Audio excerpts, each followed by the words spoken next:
This is WMNF Tampa, and this is your host Samar Jarrah. My co-host Ahmed and I will be talking to you live from the studios here in Tampa. Listen to this music by the late Palestinian singer Reem Al-Banna. This is True Talk.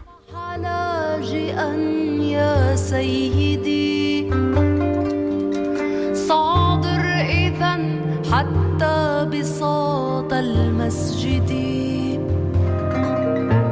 وباع الكنيسة فهي من أملاكه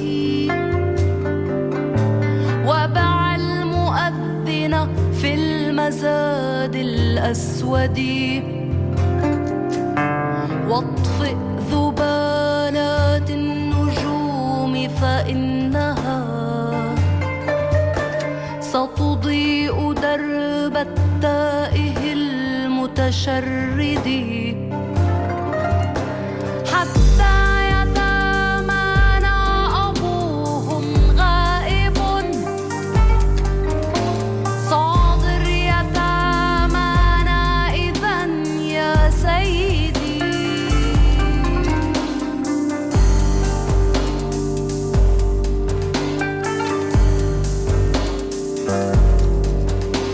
لا تعتذر من قال أنك ظالم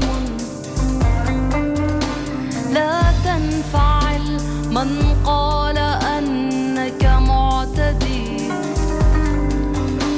حررت حتى السائمات غداة أن أعطيت أبراهام حقل محمد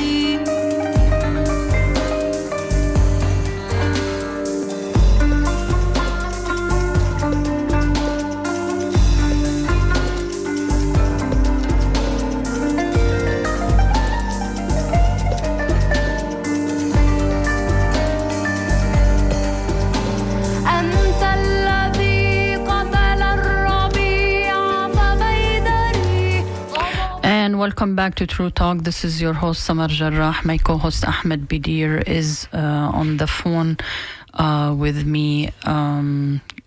Hello Ahmed, how are you? Assalamu alaikum. Hi Samar. I'm actually over Zoom. Okay. I'm not using the phones anymore.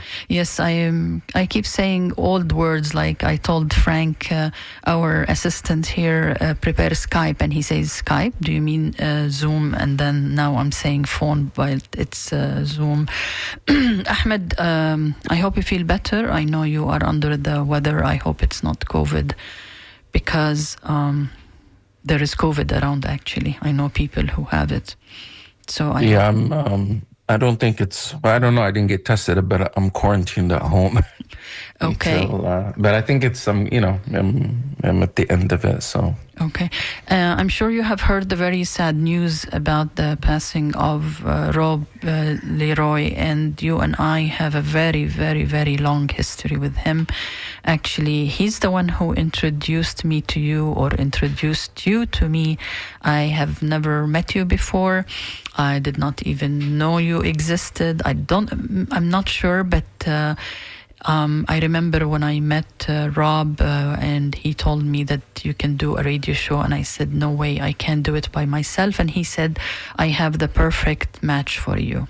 And I have no idea how he knew that you are the perfect match for me, Ahmed. Do you remember how he... Well, it's true that Rob Leroy, the media icon of Tampa, was our matchmaker. He brought us together, despite the fact, we're both Muslim, we're both Arab, but we didn't know each other. It's not just like all Muslims and Arab know each other locally.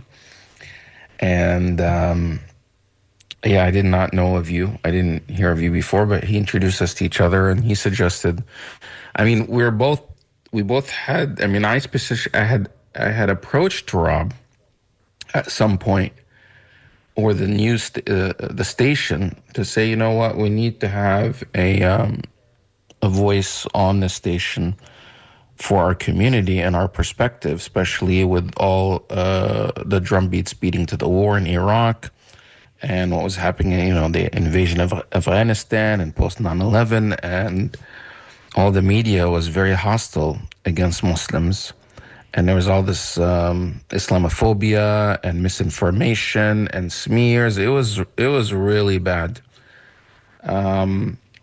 And we thought that, there's no counter to what's being said. They would have people talking and discussing and debating Islam on the mainstream media, and none of them would be Muslim. And it was all negative. And this was creating a climate of anti-Muslim climate. Hate crimes were on the rise. Discrimination was on the rise. People were students were being bullied in school. Muslims were getting fired from their jobs. We're talking about other Americans, and Muslims were being seen as some sort of foreign fifth element that doesn't belong in America. And that was the argument, that was the pitch that we had made to Rob. And he thought you would be great at this. So he introduced us, and the rest is history. We've been together since, now it's been... more than 20 years, I think, Ahmed. Yeah, more than 20 years, 22 years. But Rob got us together. I guess I must have met him. He passed away at 70. We must have met him when he's like 46, 47. Mm-hmm. He was a news director at WMNF. And had a lot of energy. He would get to the station so early in the morning, one of the first people there, because he has to prepare for the news.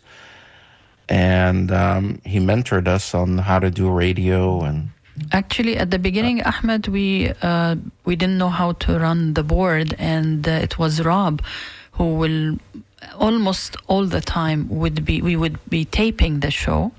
And at the beginning, it was once every 2 weeks because he wanted to see how the reaction was.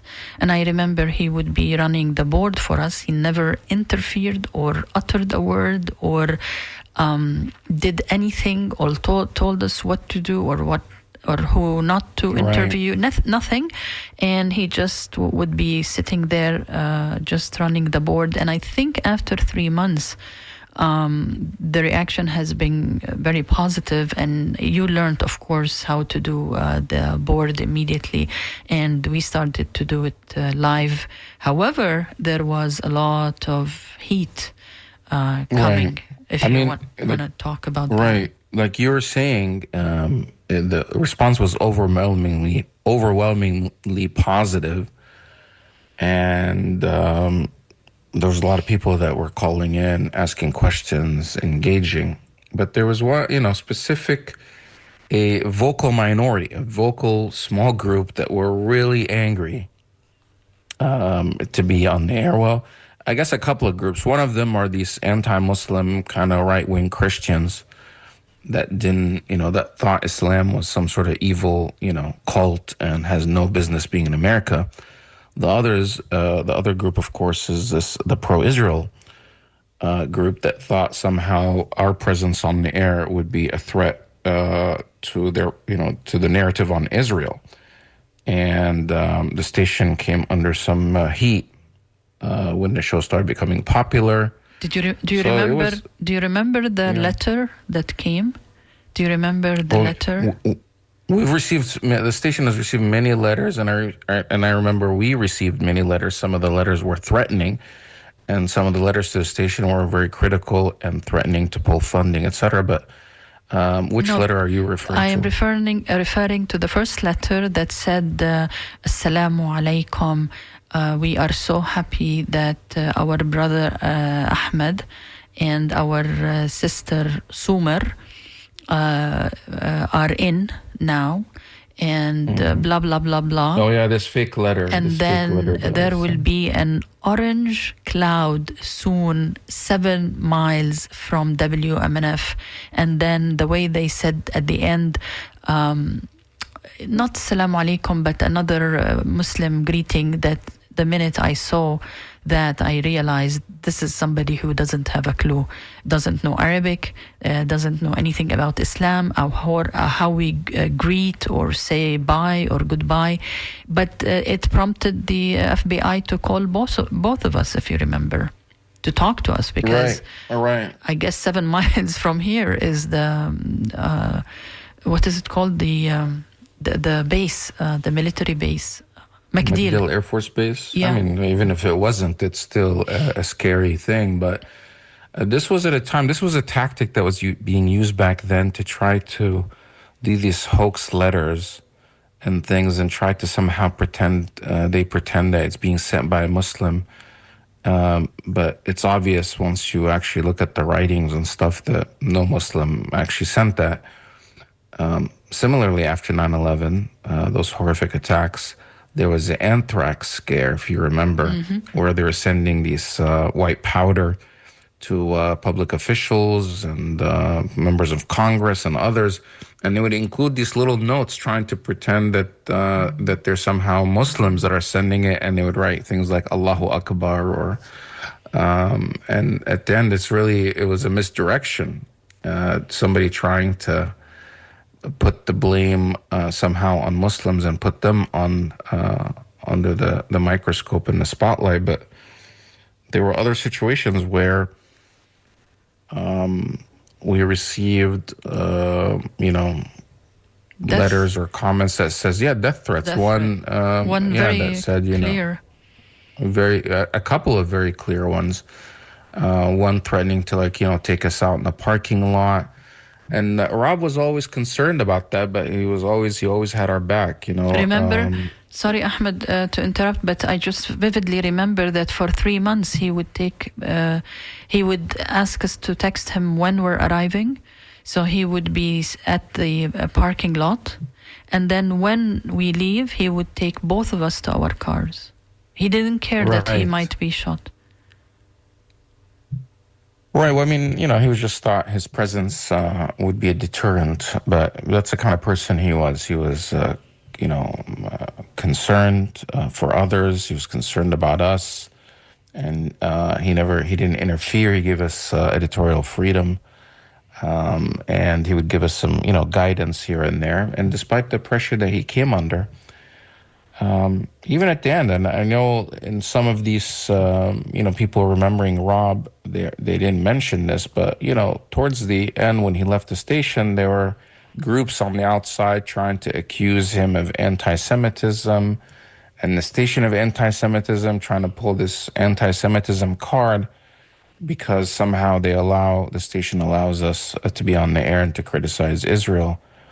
And, for the millionth time, us criticizing Israel has nothing to do with anti-Semitism.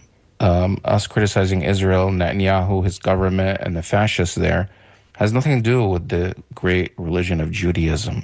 If anything, it's those fascists that are doing a disservice to Judaism. They're dishonoring it. They're not living up to the values of Judaism and what the Torah and the tenets of that faith. Most of those individuals, anyway, they're not religious that are doing. Of course, no real religious person would carry out massacres that are being carried out in Gaza. So this idea that somehow they would constantly criticize us and try to pull the anti-Semitism card, which it normally would scare managers and radio stations and get them to capitulate, and they don't want to have this stigma or controversy, and they would either fire the host or suspend or whatever. But over and over, the station stood by us because they'd review the tapes and they would see that it's not anti-Semitic. We're talking about what the Israeli government is actually doing. And what they're doing is an apartheid on the Palestinians. And I think especially, over time, Rob understood that.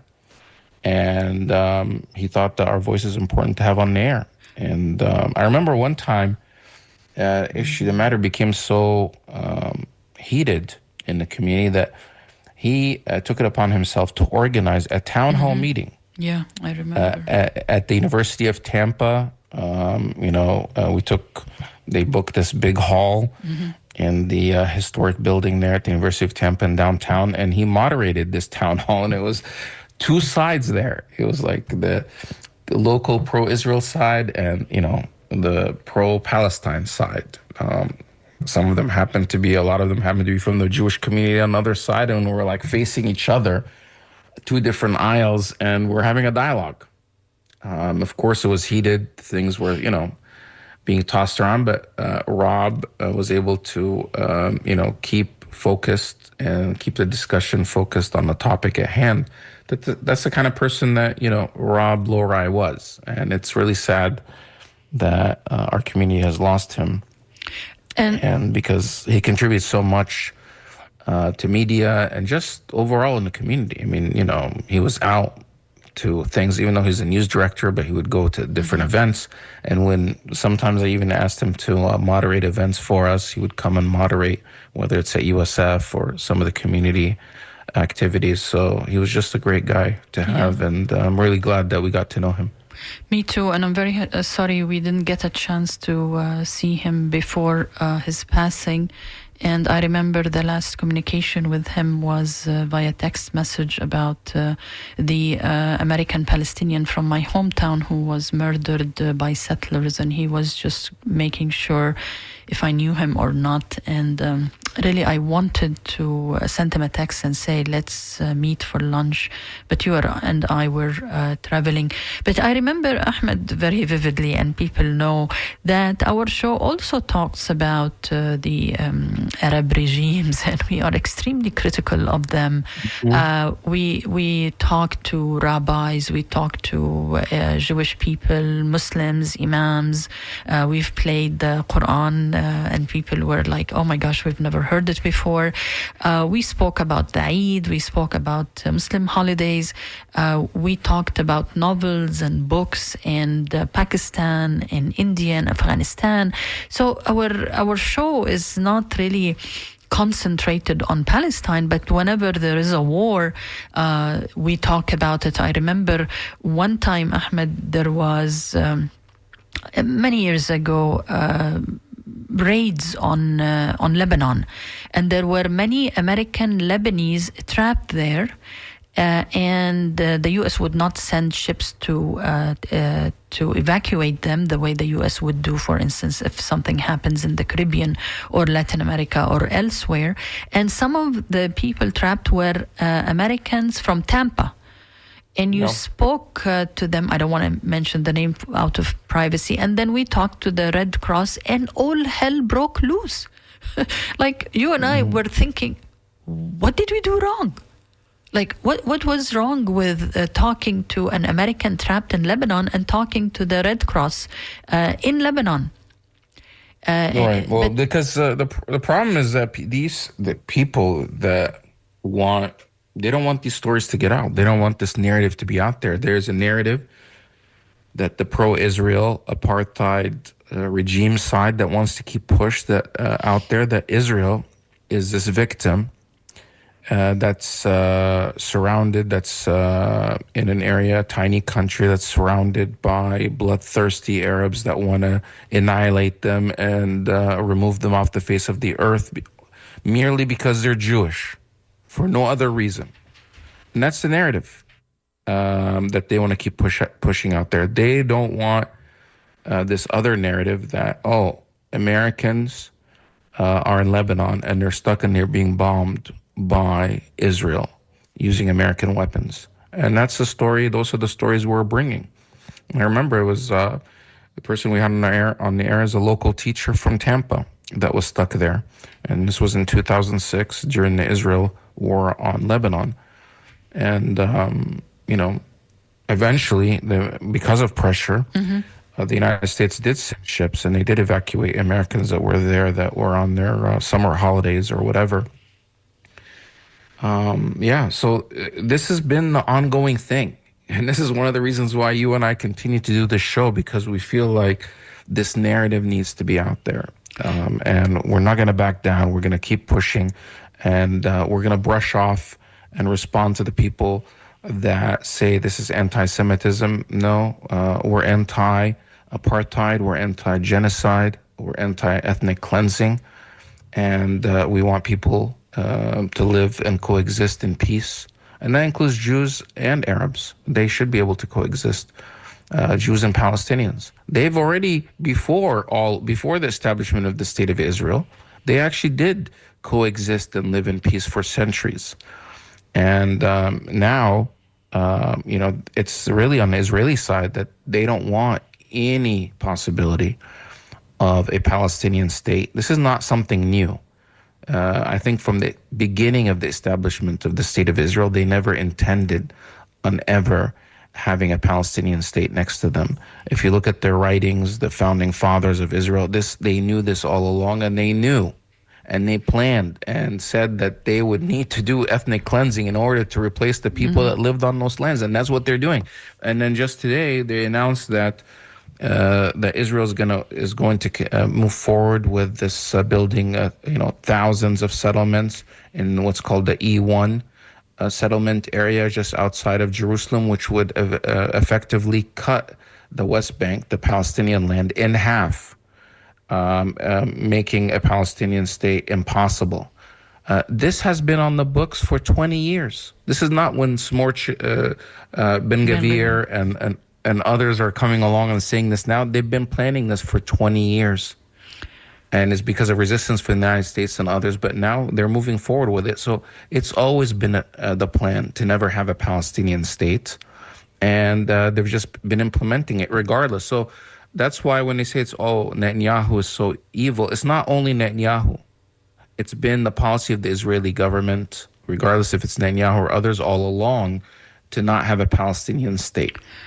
Ahmed, let me just remind our listeners that this is True Talk on WMNF, and my co-host Ahmed and myself, Samar, are talking about Rob Leroy, who was the news director here at WMNF, an icon in Tampa and elsewhere. And he's the one who introduced me to Ahmed and introduced Ahmed to me.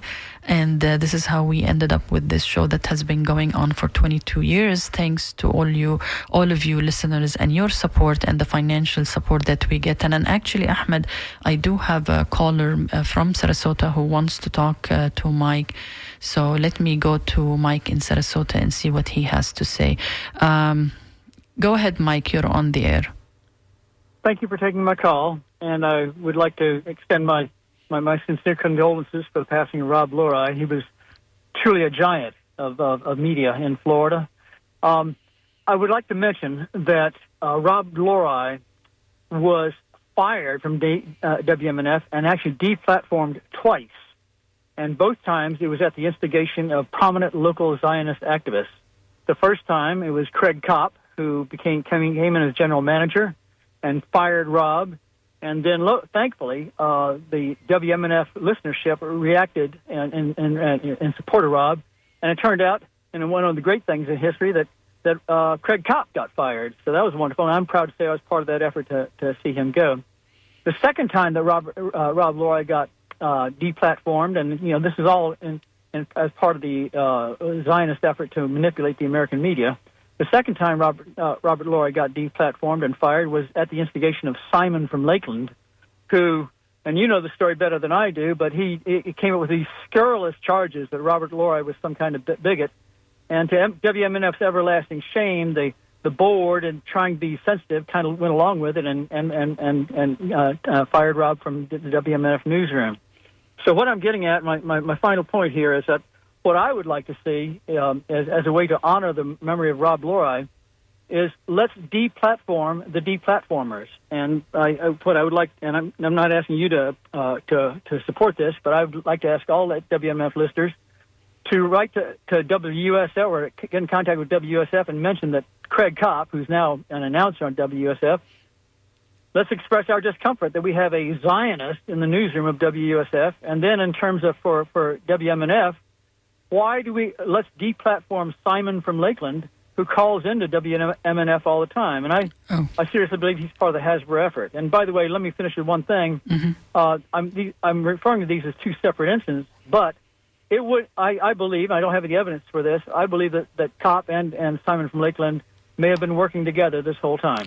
Okay. That's my comment. Okay, thank you so much, Mike. I appreciate what you have to say about Rob, but really, I am not endorsing anything at the moment. I want to keep this about Rob and his legacy. And I want to go to Ahmed now and really discuss the most important thing, which is the remember when we were covering the story of Sami Larian, and you were able to bring Nahla to the show, and that was really it used to scare me when you used to do that. And actually in my book in Arabic I wrote about how courageous you were to bring something so scary and so dangerous, and to bring Nahla to the studio. And I think there was a director,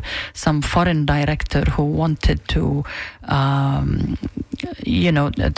do a documentary, and there was a documentary, and eventually Sami Larian was not found guilty. He was released eventually. I mean, there was a technicality, but do you remember those days? Those were very, very, very really it was a scary times for us. Right. Yeah, I mean, we've been through a lot, I guess, locally with all of this. Yeah, so I've never met, before. I mean, other than when I started doing the show, I was the director of a civil rights organization, a Muslim civil rights organization, the Council on American Islamic Relations, CARE. I was also basically the founder in Tampa to start the chapter here. I thought it was needed to defend Muslims' rights because so many people were being discriminated against, so many people were being targeted by law enforcement. And one of those people was Sami Larian. And I had never met him or his family before his arrest. And I didn't really know them. So, but because of my role, my job, to defend people's rights and that they should have the right to due process, I started advocating for that. And I got to know Nahla, which is the wife of Sami. The wife of Sami, which, turned out she was a really nice woman. She was courageous. She was the one that was courageous. She was facing all of this, but she wasn't giving up. It wasn't like just some helpless, like the stereotype that people have about Arab women, that somehow they're just silent and helpless and, they're, subjugated by the men or subordinate to the men. This was, her husband was in jail and she's going around lobbying and talking and speaking at forums and raising money for his defense and going everywhere. I was really impressed by her. And when I heard that, there's this documentary happening, and this was actually when we had her on was after the verdict came out. When in that verdict, those that are not familiar with the case, you can look up, Google USA versus Sami Larian and to read up on the case. But the U.S. government had charged Sami Larian and 3 other people who they said were his co-conspirators in a terrorism cell of over 200 charges, 200 felony charges of like terrorism-related charges. And after a 6-month trial, the jury came back in Tampa, a federal jury, with not a single guilty verdict, which shocked the entire, the whole United States, because the Attorney General of the U.S., the federal government, the FBI was saying this is like the worst, most evil person, in America. And a jury looked at the evidence and said, and the evidence didn't support that. So there wasn't a single guilty verdict. What happened was that the jury acquitted 2 of the defendants completely. And they kept deliberating, and as they got closer to acquitting the other 2, they ended up stopping for whatever reason. Some people say the judge interfered or whatever, and didn't let them continue deliberating. But they basically did not reach a verdict on maybe 8 charges for Sami Larian, and some other charges, equal number of charges for his co-defendant Hatem. And when that happens, the government can retry those individuals on those charges. You cannot get retried on charges that you've been acquitted of, but charges where a jury did not reach a verdict, the federal government can take you to court again. And I guess it would have been very costly, etc. They ended up doing a plea deal, so that way he can leave the country, which turned into another 10-year or 8-year ordeal where he didn't actually leave. They didn't honor the plea deal, etc., etc. So it's a different story, but I think it was 2007 that the film came out. He was acquitted in 2006 or 2005, 2006. But the documentary, which was done by a director from Norway, came out, and that's one of the reasons why we had her come to the station to talk about it. And we actually we organized a screening, a premiere of the film Tampa at the Tampa Theater downtown. It was packed. It was like it was shocking. sold out. Yeah, sold out. And Nahla came and her children, and there was a director and the jury. And there was a conversation. One of the members of the jury was remember? There. That's right. And he's the one who. What was like? Why was his presence so important? Remind me. Is he the one? I mean, he was one of the jurors because he was a juror who said there was no evidence. His name was, I think his name was Ron. Yeah, he never heard of Palestine. He never heard of Samar. He never heard of this whole conflict in his absolute life. Yeah. But the jury also included a Jewish woman that also found the defendants not guilty. And they basically at the end, when you talk to the jury members that did speak to the media, that there was only 2 members of the jury that were hung up. Everyone else thought they should be acquitted on everything, that there was no evidence to support any of the charges. But I remember, Rob Lorai came to the and was there. I think he was one of the speakers at the screening. At the event. He might have moderated some of the conversations. But it was sold out, and again, that's what was happening here. But this angered so many people because it was these very few extremely pro-Zionist,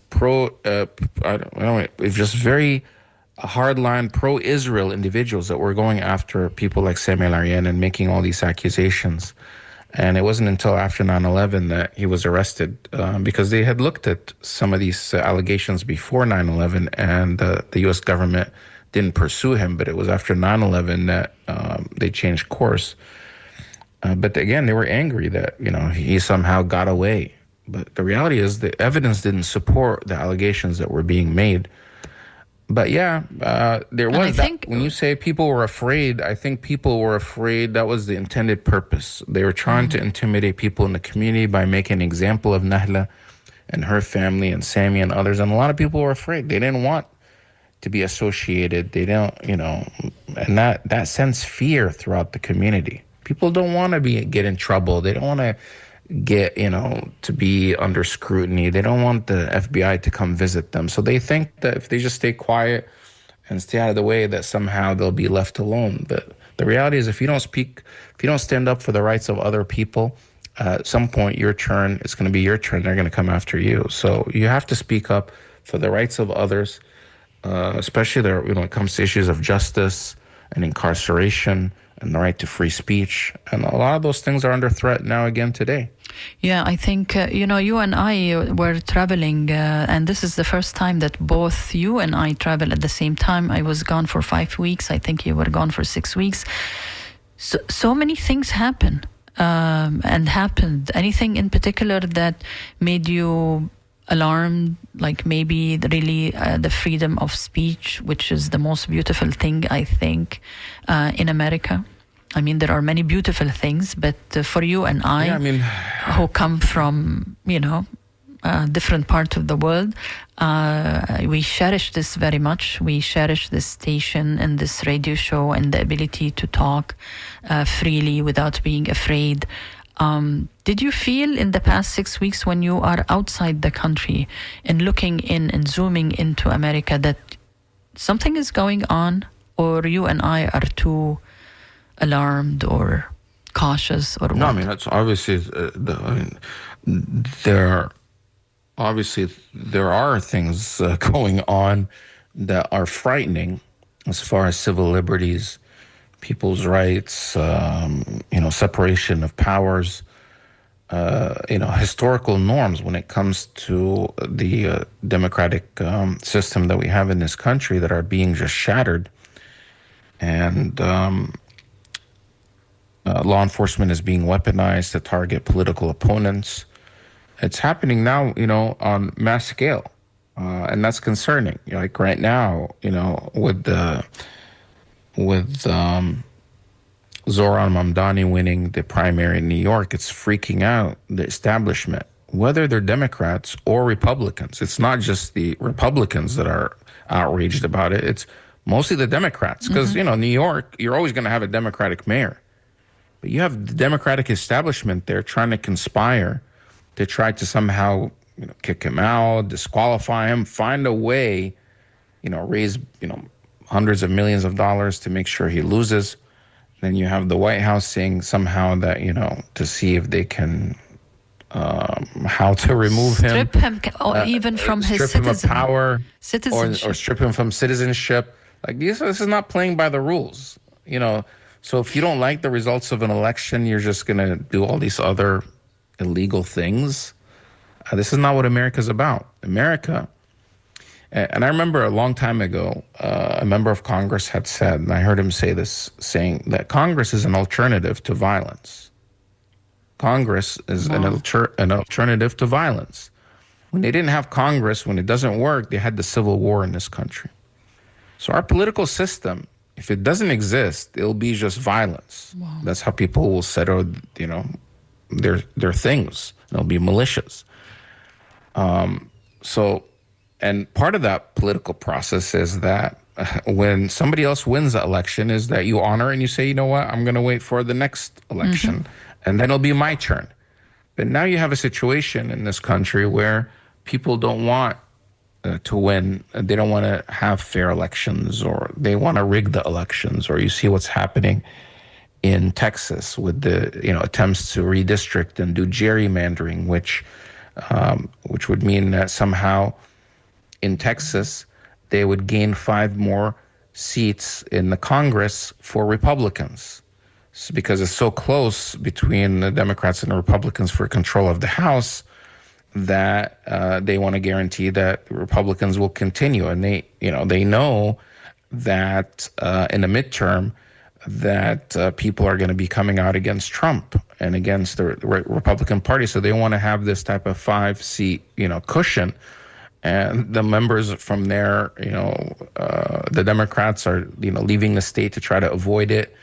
And in California, Governor Newsom is trying to do redistricting there to try to get 5 seats extra as to offset for what Texas is trying to do. So you have all these kind of things that are moving between the two parties, which if this all collapses and they keep playing these games, it might turn violent. And you see that the president is weaponizing the military to go into Washington, D.C., and potentially other cities.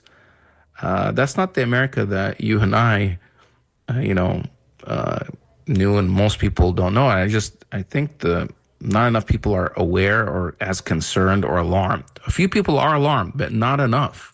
And the media is kind of giving a pass, kind of a wait and see approach. Like, what is Trump trying to do? Well, it's pretty obvious what's happening here. You don't want to get to a point where it's too late, that you just keep watching it. And, Pam Bondi, an attorney general, is using their powers to go after specific political opponents or to eliminate specific people.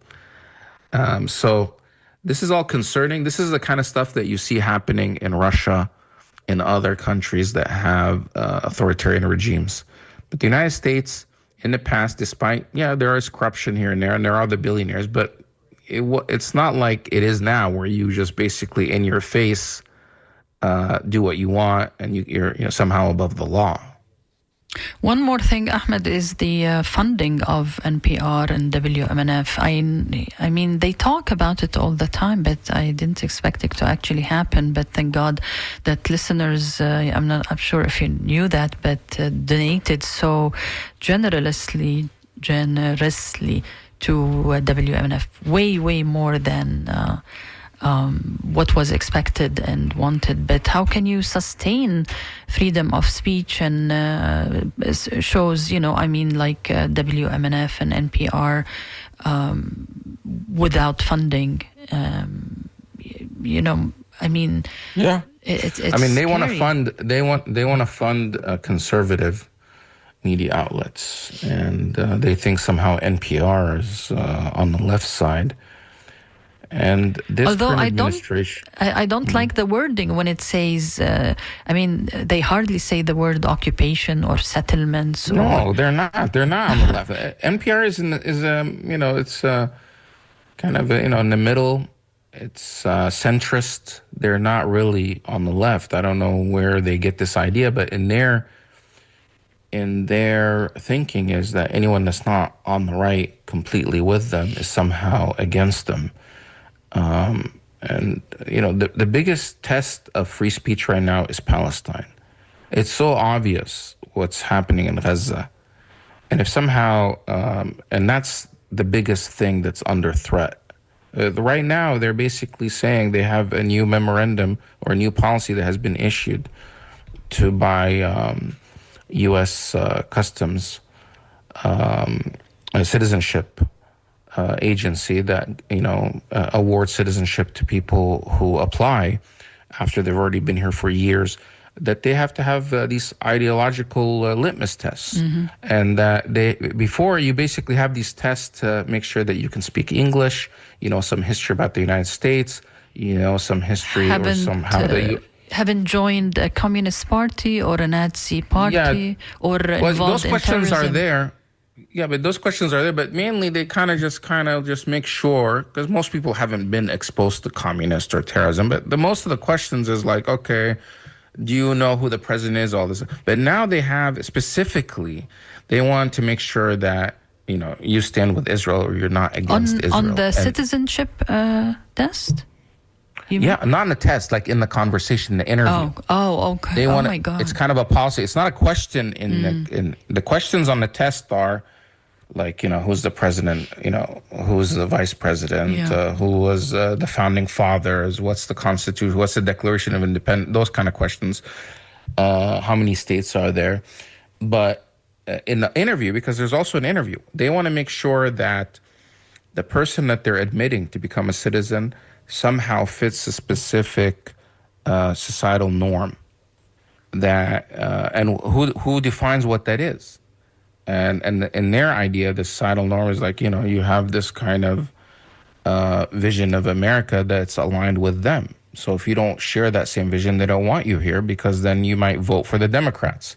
So they're politicizing so many things that are not supposed to be politicized. Before, the citizenship is just basically if you have family members here, you married somebody who's a citizen, or you have a parent or a mother or a brother, and you apply through this process, and that's why you're here. And that is the strongest criteria. And now they want to basically, and obviously some of that also is going to be try to keep America less diverse, less brown, more white, because they see the demographic shift. And that's not what America is about. And they're trying to re-envision what America is. They think somehow they're saying that America is this Christian nation, when the founding fathers were pretty clear that America is neither Christian or Jewish or any other religion. It's a-religious. There's no religious test. And in fact, freedom of religion is at the bedrock and the heart of what it means to be an American. But the people in power now and their ideology, they think that, no, it's Christian country and it should be predominantly Christian. And they have this number. They think that 80% of the nation should be Christian. If it's any less than that, then they lose some sort of the majority, and they won't have what's called like national cohesion, and there'll be conflict.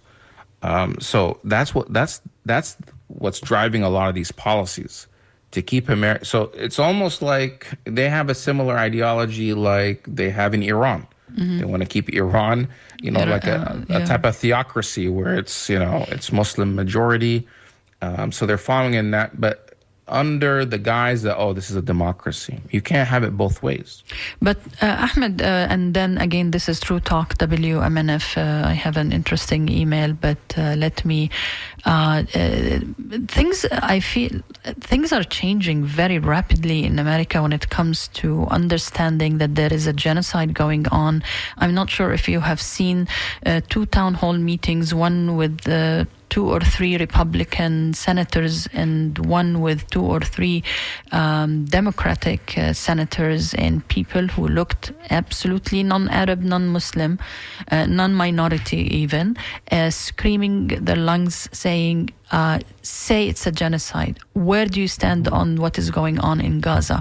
Also, a lot of people like actors, actresses, music industry people who are usually shy from coming near anything Arab or Muslim are actually like vocally. And then there are at least 32 or 33 representatives and maybe a few senators that are saying things out loud, and actually they wanted to pass a resolution to stop selling dangerous weapons to Israel. So don't you see that there is a rapid change also in America when it comes to the Palestinian cause and conflict and like the other side of what is going on in Palestine faster than before? Yeah, I mean, of course, because people now just can't ignore. I mean, it's so obvious. It's basically a lot of these people that grew up in this country post World War II and for years have been taught that what happened in the Holocaust is horrific. It's the most evil thing that has ever happened, and the Nazis are the most evil people. I remember growing up in high school, and every year, I went to high school here in America. And every year around a Holocaust remembrance, we would have an assembly, an entire assembly, where somebody that would come and speak to us about the Holocaust to the entire student body. And so we grew up, and just like other Americans, grew up with this idea that this is the most evil thing, to treat people like that, to put them in concentration camps, to massacre them. So Americans innately, when they see what's happening in Gaza, they're against it. The problem is a lot of people were not seeing what was happening, or there was this, misdirection and misinformation campaign to keep them confused about what's happening in Gaza. But now it's become really obvious, especially now as more and more even mainstream media outlets are reporting about the violence against the children and the starvation and the death of these people that are just simply trying to go get some aid. Even the New York Times and the Washington Post is covering it. So people are just saying this is wrong. A lot of Jewish people are saying this is wrong. So the only people that keep justifying this, they're either still really dumb or they're not really paying attention to what's happening, or they're just really evil because no one can justify what's happening to the Palestinians. Especially children and especially children. But it's also women. It's also men. Like, what's wrong with men? Like killing innocent men that are not armed. That's also not justified. And now in Gaza, they have the most child amputees worldwide ever in history. So many, like thousands of children are just without limbs and already without parents and now without limbs. How are they going to, what are they going to do in the future? And now the whole, basically Gaza Strip that was full of life, full of buildings, full of homes. Hundreds of thousands of homes have been turned into rubble. Like more than 80% of all the buildings have been completely wiped out. If you look at it, it looks like Armageddon. It looks like something out of the movies. Mm-hmm. You've never seen anything like that, not even in World War II. And then so people see that and say, no, absolutely not. What Israel is doing is evil.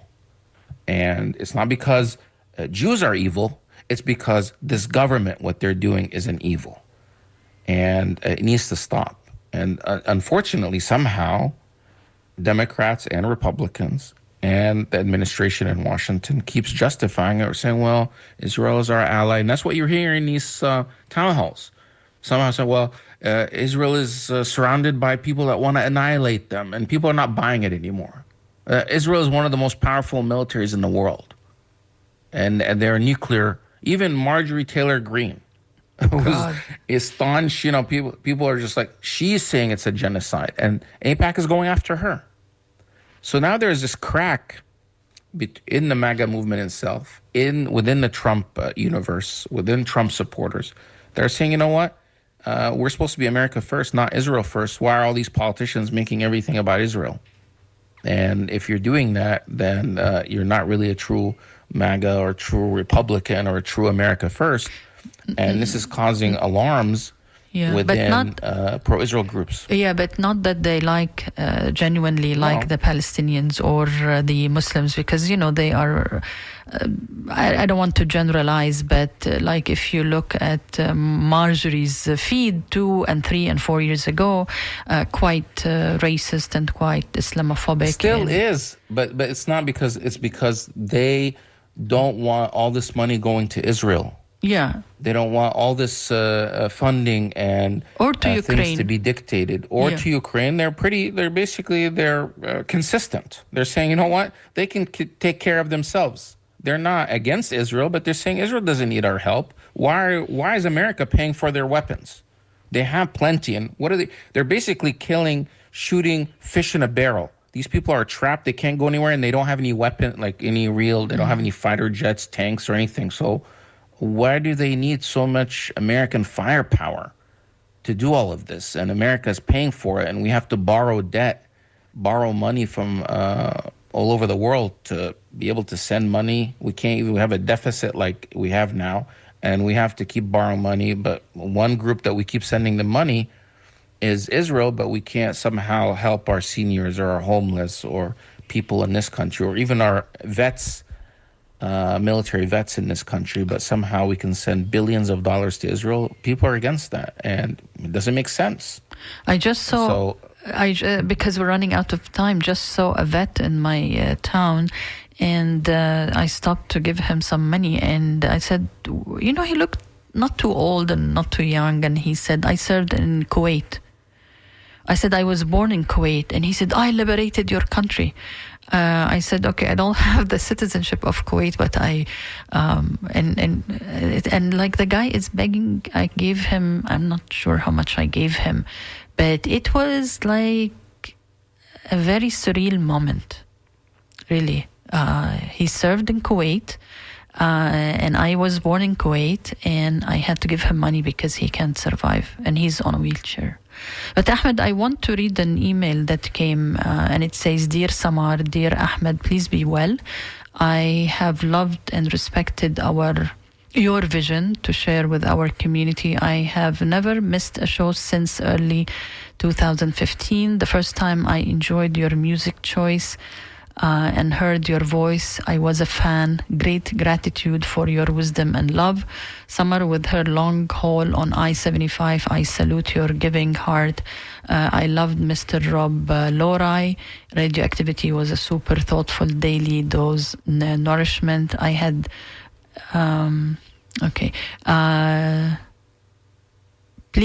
True Talk, please stay more stronger. And thanks trillions. So this is from Larry.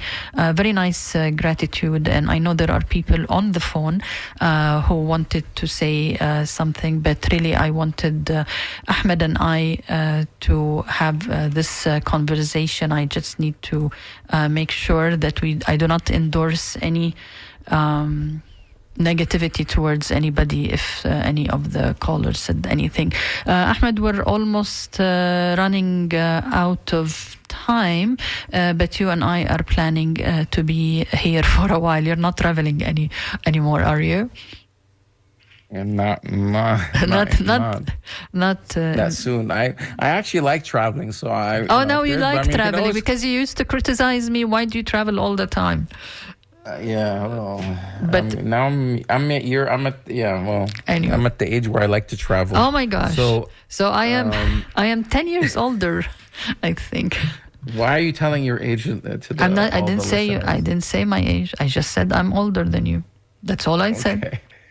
Yes. Okay, so now you. Okay. Well, yeah, I'll be here next week. But Inshallah. even if I'm not, we can connect remotely as long as one of us is in this, here. So it's It's always more logical for you to be in the studio because I don't have to drive 2 hours to be here. It's faster for you. But anyways, Ahmed, we're running out of time, and I want to thank you for being my co-host on WMNF. And thank you, WMNF, for having this great show. The Scoop is coming next, and this is WMNF Tampa.